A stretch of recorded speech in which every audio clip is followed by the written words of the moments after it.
विजु स्वास्थ्य कल्याण कार्ड बंद को नहीं राज्य बीजेपी सरकार को चारियाडू समालोचना।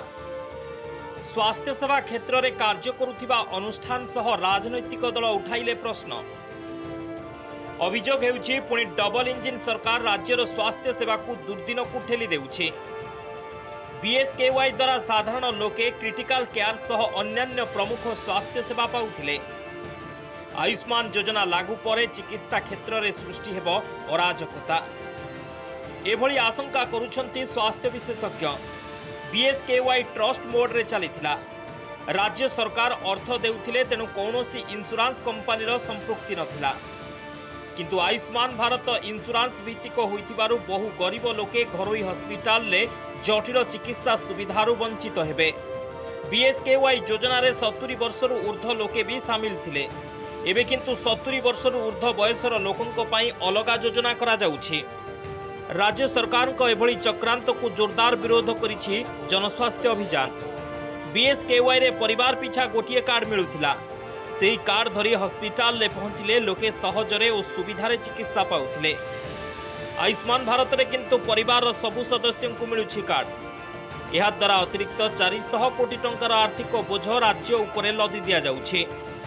जो नुआ सरकार आसिले दीटी कथा कहले गोटे कहले गोपबंधु स्वास्थ्य योजना गोटे करेंगे पुणी आयुष्मान योजना लोक एपर्यंत क्लीयर नुहतु आम मैंने भी कम करूँ जानू गोपबंधु रे किए बेनिफिशियरी हम आयुष्मान रे किए आमर आगुरी जो विजु स्वास्थ्य कल्याण थिला सेटा ट्रस्ट मोड रे थिला। ट्रस्ट माने राज्य सरकार पैसाटा रखुले कौन इंश्योरेंस कंपनी को इनवल्व कर से हॉस्पिटल को दौले पैसा और होता किंतु एपर्यंत ये सरकार क्लीयर करना आम ट्रस्ट मोड रे करूँ कि इंश्योरेंस मोड रे करूँ कि आम हाइब्रिड मोड रे करूँ तार क्लीयर कथा आम कौन पब्लिक डोमेन तार किसी पाऊनु। एका चित रे विजु स्वास्थ्य कल्याण ना रहिबो नाही एवं से आयुष्मान योजना हम एवं से आयुष्मान योजना रे जो कार्ड रे टंका खर्च होता बीएसकेवाई रे पुणी आउ थे आयुष्मान नाम योजना प्रणयन करने टंका खर्च करागला 100 कोटी टंका जो माने रोगी हो बा हिताधिकारी हो सी द्वंद्व पड़ी जे कार्डटा नेले हॉस्पिटल शुणिम तो कैशलेस ट्रांजैक्शन हम तो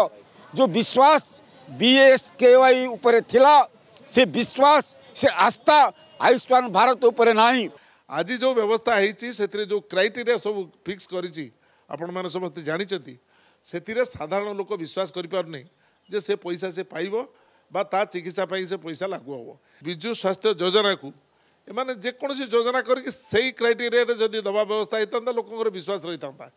ये जो नियम अधिनियम सब बाहर कले एथिरे लोकटिया विश्वास करें सी प्रकृत भाव में उपकृत हो।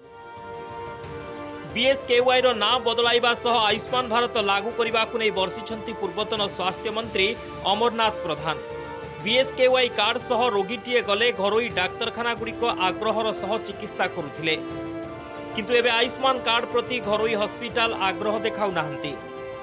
अभियोग हेउछि गरीब लोकंक सब उपरे सरकार राजनीति करुछंती। सेपटे योजना लागू हेबार प्रथम दिन में ही भोगराई ब्लॉक रे आयुष्मान कार्ड बंटन रे अनियमितता नहीं भोगराई बीडीओ को घेराव करा जाइछे। भोगराई ब्लॉक रे 9टी स्वास्थ्य केन्द्र रे सरकारी कार्यक्रम माध्यम रे आयुष्मान कार्ड बंटा जाउछि किंतु बीडीओ सरकारी दलर कर्मी हाथ बारिशी साजी ए कार्यक्रम को बीजेपी दल को टेकी देइछंती। यहां विरोध करी भोगराई विधायक गौतम बुद्ध दास बहु स्थानीय लोकप्रतिनिधि को नहीं विरोध करी भोगराई बीडीओ को घेराव करथिले। बीएसकेवाई है बेले मु बहुत लोक तले जा भेटी मो पाखे जो मैंने कम आज्ञा से कार्ड खंडिक अच्छी बोली आमको डाक्तरखाना से मैंने बड़ डाक्तरखाना देखिले सरकारटा प्रोसीड कंटिन्यू प्रोसेस किंतु आम एभली कम करवा ना जो थे लोक मानकर कौन क्षति हम साधारण लोक क्षति हे तेणु प्रचार सर्वस्व तेणु यही परिस्थिति गरीब लोक नहीं गरीब लोक सब उपर आ राजनीति करना सबु जगार आम देखुचु ये सरकारी कार्यक्रम नुहे सेपटू बीजेपी दलर नेता मानकर इंस्ट्रक्शन रे तांकर जो कार्यकर्ता तांकर जो मंत्री माने अछंती तांकर इंस्ट्रक्शन रे एभली बेआईन कार्य करा जाउछु तेणु आम विरोध करुचु वर्जन करुचु एवं आगामी दिन में चेतावनी देचु बीडीओ को जदि सरकारी दलर हाथबार्षी कार्य करेंगे भोगराई ब्लॉक रे तांकू कौनसी कार्य कराई दिया जाओ ना। विजु स्वास्थ्य कल्याण योजना रे सेवार सठिक क्रियान्वयन पई स्वास्थ्य मित्र नियोजित होइथिले किंतु आयुष्मान पई केही नाहंती। तेणु यही कार्यक्रम को किए आगक नेब बोली प्रश्न उठी। Bureau report, Nandighosh TV.